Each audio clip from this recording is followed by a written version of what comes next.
तो hey guys, मेरा नाम है अभी और मैं आप सबके लिए अपनी साइबर सिक्योरिटी जर्नी का ये तीसरा वीडियो लेके आ चुका हूँ। यहाँ पहली वीडियो में हमने देखा था लैब कैसे सेटअप करना है।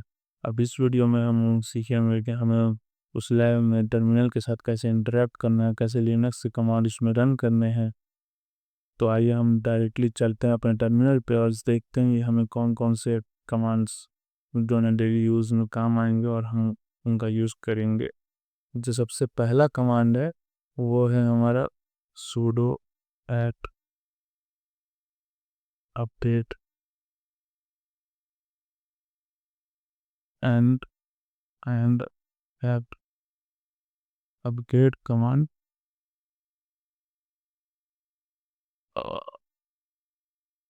यहाँ पे मैंने एक गलती कर दी गाइस। यहाँ की जो गलती है वो ये है।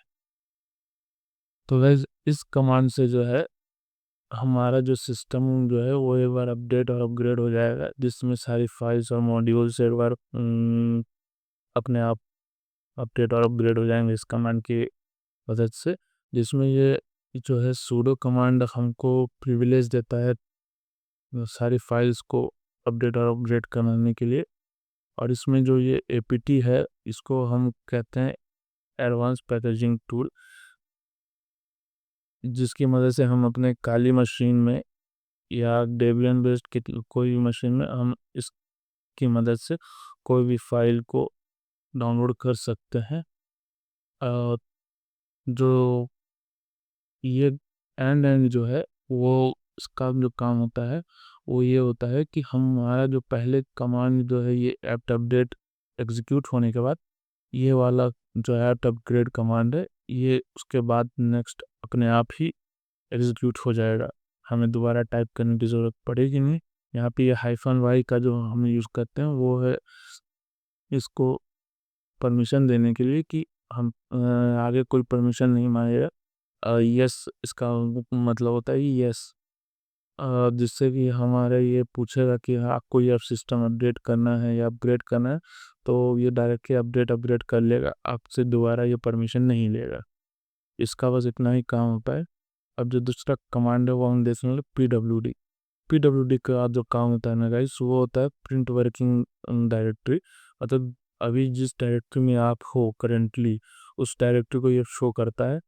कभी कभी लोगों को नहीं पता चलता है, यूजर्स को नहीं पता चलता कि अभी हम कौन सी डायरेक्टरी में, तो वो इस कमांड का यूज़ करके वो देख सकते हैं कि हम इस डायरेक्टरी में, जैसे कि यहाँ पे कुछ शो नहीं कर रहा है लेकिन हम वो पता करना है, तो हम यहाँ पे देख सकते हैं कि ये प्रिंट करके शो कर दिया कि हम अभी होम अभी के डायरेक्टरी में है। तो गाइस अभी जो नेक्स्ट कमांड है वो हम देखेंगे वो है ls कमांड। ls कमांड का जो होता है ना वो सारे फाइल्स को फोल्डर्स को एक डायरेक्टरी के अंदर शो करता है, लिस्ट करता है। इसका काम बस इतना ही है। तो गाइज जो नेक्स्ट कमांड है वो है cd कमांड। cd कमांड का जो काम होता है ना वो चेंज डायरेक्टरी करता है। मतलब हम एक डायरेक्टरी से दूसरी डायरेक्टरी में जाते हैं।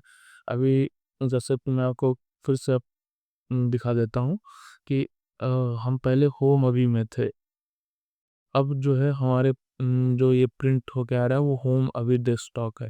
मतलब कि हमने अपनी डायरेक्टरी को चेंज किया, हम अभी से डेस्कटॉप की तरफ आए, जिसमें ये सीडी को हम कहते हैं चेंज डायरेक्टरी।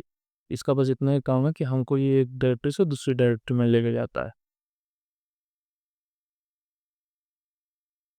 अच्छा गाइस, इस कमांड का जो यूज़ होता है ना, ये जो cd हाइफन मैंने दिया इसका बस इतना ही काम होता है कि हम अभी जिस डायरेक्टरी में पहले थे और अभी जिस डायरेक्टरी में हैं, तो हमको ये बस पीछे ले जाने के, मतलब कि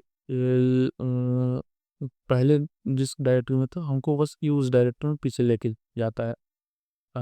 एक और कमांड है जो कि हमें पीछे लेके जाता है, लेकिन मैं इसका यूज़ आपको अभी थोड़ा सा एक्सप्लेन करता हूँ। जैसे मान लीजिए अभी हम इसमें हैं, ठीक है ना, अभी हमको जाना है डेस्कटॉप में हम चलते हैं गाइस। फिर मैं आपको बताता हूँ कि इसका हम कैसे यूज़ करते हैं। तो सॉरी, PWD अभी आप देख सकते हैं कि हम इसमें हैं, डेस्कटॉप फ़ोल्डर में। अभी हमको यहाँ से डायरेक्टली म्यूज़िक के फ़ोल्डर में जाना है, तो हम यहाँ पे जाएँगे अभी म्यूज़िक डायरेक्टरी में चले गए। अब हम अगर वापस से इस डायरेक्टरी में आना चाहते हैं, तो हमें फिर एक और कमांड है जिसकी मदद से हम आएँगे, लेकिन हमको अगर डायरेक्टली आना है तो हम इसका यूज़ कर सकते हैं, सीडी हाइफ़न का, जिससे हम डायरेक्टली अपने डेस्कटॉप वाले फ़ोल्डर में वापस आ जाएँगे। हालाँकि हम उस फ़ोल्डर में वापस जाते हैं फिर से, और मैं आपको फिर से दिखाता हूँ। हम म्यूज़िक फ़ोल्डर में वापस आ चुके हैं, कि हम अभी इस फ़ोल्डर में हैं म्यूज़िक के, तो हमको अभी फिर से बैक जाना है, तो हम यहाँ पे सीडी डॉट डॉट का भी यूज़ कर सकते हैं। सीडी डॉट डॉट से क्या होता है ना, हम फिर से अपने एक डायरेक्टरी बैक जाते हैं। एक डायरेक्टरी बैक जाने से ये देखिए, अभी हम यहाँ पे होम अभी म्यूज़िक में थे, अभी हम होम अभी पे आ चुके हैं। अब हम इस जैसे ही हमने यहाँ पे सीडी डॉट डॉट किया ना दोस्तों, तो हम एक डायरेक्टरी पीछे आ चुके हैं, जिससे कि अब हम इसके बाद अभी हम यहाँ पे लिस्ट करेंगे ना, तो हमको फिर से ये वाला जो है ये सब दिखेगा कि इस होम अभी के अंदर के जितने भी डायरेक्टरीज हैं वो शो होंगी। तो अब हम यहाँ से कहीं पे भी जा सकते हैं, डाउनलोड्स में जा सकते हैं और वीडियोज़ में। और जो ये सीडी हाइफ़न का काम है, वो हमें डायरेक्टली बिना इतना ये सीडी, अभी मान लीजिए हम डायरेक्टरीज़ के अंदर होते और हमको जो है फ़ोन अभी पे आना पड़ता, तो उसके लिए हमें बार-बार ये करना पड़ता। तो इससे अच्छा कि हमने डायरेक्टली इसको कर लिया। अभी ये जो मैं आपको बता रहा हूँ, वो क्या बता रहा हूँ कि हम मान लीजिए हम एक फ़ोल्डर में गए, यूज़र शेयर अ अ, वर्डलेस, मान लीजिए मैं इस फ़ोल्डर में गया, ठीक ना? तो अभी हमारा जो करंट जो है ये है। अभी हमें वापस से अपने होम डायरेक्टरी में जाना है, तो उसके लिए हम उसको CD dot dot dot dot करते जाएँगे, तब ये जाके हमको उधर लेके जाएगा। तो हम यहाँ पे ये डायरेक्टली अगर ये सीडी हाइफ़न दे देते हैं ना, तो ये डायरेक्टली हमें अपने होम अभी वाली डायरेक्टरी में लेके आ जाता है। हमें बार-बार ये सीडी डॉट डॉट करने की ज़रूरत नहीं पड़ती। बस इसका इतना ही काम है। अभी जो नेक्स्ट कमांड है वो हम देखेंगे, वो है एलएस कमांड का ही। एलएस कमांड में जो कमांड हम यूज़ करते हैं वो है एलएस हाइफन एलएएच। तो इस एलएएच का जो यूज़ करते हैं ना हम लोग, उसका यूज़ जो कहते हैं वो मैं आपको बताता हूँ। एलएस का तो आपको को पता चल गया कि हम किसी भी फ़ोल्डर में, किसी भी डायरेक्टरी में जितने भी अलग डायरेक्टरीज़ या फाइल्स, फ़ोल्डर्स होते हैं, उनको लिस्ट करने के लिए काम में लाते हैं। लेकिन जैसा कि आपको मैंने पहले ही बताया था कि सिर्फ़ अगर हम एलएस करते हैं, तो हमको बस इतनी इन्फॉर्मेशन मिलती है। हमें कुछ ज़्यादा इन्फॉर्मेशन देखने को नहीं मिलती, जबकि वो एक डायरेक्टरी में हमने, इसी डायरेक्टरी में आप देख सकते हैं कि इतनी सारी फाइल्स और फ़ोल्डर्स हैं।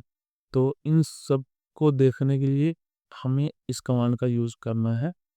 जिसमें ये एल का जो होता है ना, ये लॉन्जेविटी के लिए दिखाता है, मतलब लॉन्ग ऐसे दिखाते हैं, ये लिस्ट के लिए, लॉन्ग लिस्ट के लिए आप उसको कह सकते हैं। मतलब ये जैसे ये लिस्ट एक-एक करके दिखा रहा है ना, इस वजह से हम उसमें एल का यूज़ करते हैं। और ये जो ए का जो यूज़ होता है ना, ए मतलब कि ऑल, मतलब ये सारे हिडन फाइल्स समेत हमको ये सारे फाइल्स, फ़ोल्डर्स जितने भी हिडन हैं, उनको भी ये दिखाएगा। लेकिन हमने सिर्फ़ एलएस किया तो हमें हिडन फाइल या फ़ोल्डर्स नहीं दिखे, लेकिन जैसे ही हमने एलए किया ना, तो हमें ये यहाँ पे सारे फ़ोल्डर्स, सारे फाइल्स को भी दिखा रहा है। और ये जो एच होता है ना, ये एच का जो मीन होता है वो होता है ह्यूमन रीडेबल फाइल्स को शो करता है ये। मतलब ये जो भी ह्यूमन रीडेबल फाइल्स होते हैं उनको ये शो करने का काम आता है। और इसके अलावा हम यहाँ पे बहुत सारी चीज़ें देख सकते हैं, जैसे कि यहाँ पे फाइल परमिशंस हैं, यूज़र है, ग्रुप्स है, अ, फाइल का साइज़ है, डेट, टाइम, फाइल का नेम है। तो गाइस यहाँ पे मैं आपको एक और चीज़ बताना चाहूँगा। यहाँ पे आप देख सकते हैं ये डीआर है, डब्ल्यूएक्स, डीआर, डब्ल्यूएक्सआर ऐसे करके कुछ दिया हुआ है। तो ये सारी परमिशंस इनको हम कहते हैं कि हम कैसे जानें कि एक फ़ाइल के पास या एक डायरेक्टरी के पास कौन-कौन सी क्या-क्या परमिशन है। ये जो डी जो है ना गाइस, तो का जो मतलब है ये है डायरेक्टरी। मतलब कि जहाँ पे भी आपको ये डी पहले दिखे तो आपको समझ जाना है कि डायरेक्टरी है। उसके बाद जो ये RWX है इसका होता है रीड राइट एग्जीक्यूट। इसका मतलब बस इतना ही होता है। अब जो आप यहाँ पे हर जगह तो आपको यहाँ पे डी नहीं दिख रहा है। कहीं आपको एल हाइफन दिख रहा है, कहीं एल दिख रहा है। ये एल का मैं आपको बाद में बताऊंगा, वैसे हम उसको आगे कमांड्स में जानेंगे, इस वीडियो में नहीं, आगे फ्यूचर में आने वाली वीडियोस में जानेंगे। अभी मैं आपको इसके बारे में नहीं बताऊंगा। बस आप किसी बस इतना ही जान लीजिए, जहाँ पे आपको ये डी दिखे आपको समझ लेना है कि ये डायरेक्टरी है। और जहाँ पे आपको स्टार्टिंग में हाइफन दिखे आपको समझ लेना है कि ये एक फाइल है। जैसे कि ये एक फाइल है और ये एक डायरेक्टरी है, ये डी वाला। बस आपको बस अभी के लिए इतना ही मैं बता रहा हूँ। अभी जो नेक्स्ट कमांड है हमारा वो है mkdir। mkdir क्या करता है ना गाइस, mkdir से हम कोई भी डायरेक्टरीज को क्रिएट कर सकते हैं। जैसे कि मेरे को अगर यहाँ पे एक डायरेक्टरी क्रिएट करनी है mkdir test1, तो हम यहाँ पे आपको दिखा देते हैं कि ये देखिए यहाँ पे test1 बन के आ चुका है। अब हम इस डायरेक्टरी के अंदर चलते हैं, test1। तो गाइस हम इस डायरेक्टरी के अंदर आ जुड़े। अब हम इसके अंदर कुछ भी फाइल फोल्डर कुछ भी डाल सकते हैं। तो वैसे जो हमारा नेक्स्ट कमांड है वो है echo कमांड। echo कमांड क्या करता है ना, अ, ये किसी भी चीज़ को प्रिंट करने के काम आता है। जैसे कि मेरे को अगर ये काम हेलो प्रिंट करना है तो ये एक हेलो प्रिंट करके देगा। अब हम इस चीज़ का कमांड किसी भी फाइल के अंदर इस इनपुट इस चीज़ को हम इनपुट कर सकते हैं इको का यूज़ करके। इको हेलो और test1 dot test dot txt कर लेते हैं। तो अभी हम जैसे ही ls करेंगे तो हमें दिख जाएगा कि यहाँ पे हमारा एक फाइल क्रिएट हो गया है test.txt। अब इस test.txt के अंदर जो कंटेंट है या कोई भी चीज़ है उसको हम कैसे रीड करेंगे, उसके लिए हम यूज़ करते हैं कैट कमांड का। कैट का जो होता है वो कॉन्कैटिनेट करता है इसके अंदर के, और फिर आपको दिखाता है इसके अंदर क्या है इस फाइल के अंदर। और जैसे कि हम कैट कमांड का यूज़ करते हैं तो हमें पता चलेगा कि इसके अंदर यहाँ पे हेलो लिख के आया है। अभी दोस्तों एक और चीज़ है, हमने जैसे कि इको किया और यहाँ पे हेलो किया तो हमने देखा कि यहाँ पे हमने इसको तो उसके अंदर डाल दिए। अभी मान लीजिए हमको कुछ दूसरा भी डालना है, तो मान लीजिए हम मेरे को यहाँ पे हेलो वर्ल्ड डालना है, हेलो वर्ल्ड।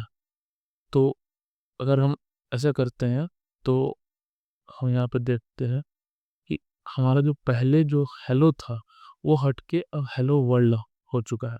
लेकिन गाइज अगर हम हेलो भी चाहिए और हेलो वर्ल्ड भी चाहिए तो उसके लिए हमें क्या करना रहता है ना गाइज, हमें बस इतना ही करना है इको।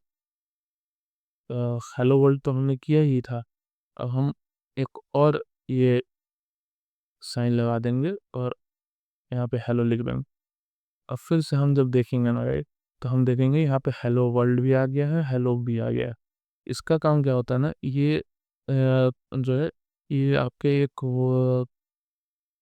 वर्ड के बाद दूसरा वर्ड को अपने आप ही ऐड कर देता है। लेकिन जैसे ही हम इसको सिंगल पुट करते हैं तो ये इसको एक सिंगल की तरह यूज़ करता है और उसको ही पुराने वाले जो हमारे इसके अंदर कुछ डेटा रहता है तो उसको रिमूव करके नया डेटा इसमें डाल देता है। तो इसीलिए हम वहाँ पर डबल ग्रेटर देन साइन का यूज़ करते हैं। अ, और जो दूसरा कमांड है हम्म, तो वैसे और जो आगे कमांड है वो हम देखते हैं, वो है मूव कमांड का।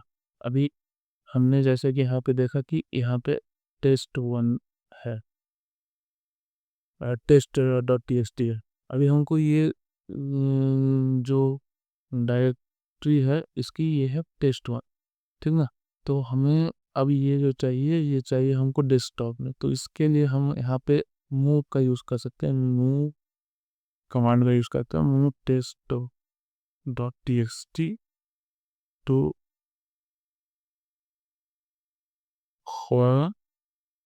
अभी डेस्कटॉप। हाँ, इस कमांड से ना इस क्या होता है कि हम इस अ, किसी भी फाइल को किसी भी दूसरी डायरेक्टरी में मूव कर सकते हैं। यहाँ पे वो उस फाइल का नाम देना है जिसको हमें मूव करना है, और यहाँ पे उस जगह का पाथ देना है जहाँ पे हमको उसको मूव करना है। तो हम जैसे इसको करते हैं, अब हम अपने डेस्कटॉप वाले फोल्डर में जाकर देखते हैं कि यहाँ पे कोई टेस्ट नाम की फाइल आई है कि नहीं। बस देख, तो आप जैसे देख सकते हैं वैसे यहाँ पे आ चुकी है test dot T X T. तो इसके अंदर वो कंटेंट है भी कि नहीं वो भी हम चेक कर लेते हैं। तो देख सकते हैं भाई उसके अंदर सब कुछ है, कुछ भी इधर उधर नहीं हुआ है। सब कुछ आपको एज इट इज़ मिलेगा, कुछ भी छेड़छाड़ नहीं हुआ है। और जो बाकी के कमांड्स हैं वो हम आगे आने वाले वीडियोस में देखेंगे गाइस। आज के लिए बस इतना ही, धन्यवाद।